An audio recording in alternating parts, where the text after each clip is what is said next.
Mo kí gbogbo wa o, kú ọjọ́ mẹ́ta. Àsìkò etí ìgbọ́ ti P2P Sidra yìí, mo mọ̀ pé pẹ̀lú ògo Ọlọ́run yóò já sí rọrùn. Kí n tó máa lọ, gẹ́gẹ́ bí mo ti sọ ní àìpẹ́ yìí pé gbogbo ohun tí a bá mọ̀ tá a fi bẹ lọ́hùn ni ẹ jẹ́ á máa fi bẹ̀ ẹ́. Mùsùlùmí la jẹ́ ni, ọmọlẹ́yìn Jésù ni tàbí oníṣẹ̀ṣe, gbogbo ohun tá a bá mọ̀ tá a fi bẹ lọ́hùn pátá, òun ni ẹ jẹ́ á máa fi bẹ̀ ẹ́. Kó jẹ́ pé nínú oṣù kejìlá ọdún 2023 tá a wà yìí, kí Sidra ó di owó kó sì dọ́là fún wa ní kíákíá. Tá a bá wò àwa tá a bá ti wọ kíní wa, tá a ti wọ dashboard wa, a ti mọ̀ pé P2P ti wà ńbẹ̀.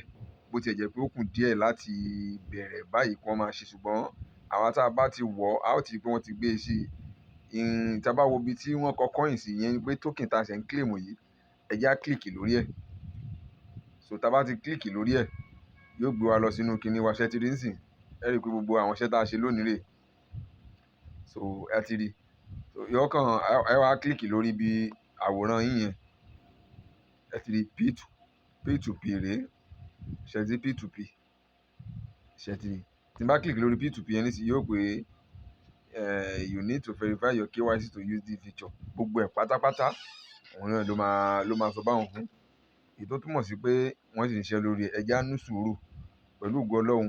Òní tí mò ń sọ̀rọ̀ yìí, òní ni 20 oṣù kejìlá ọdún 2023, 20 December náà la wà yìí.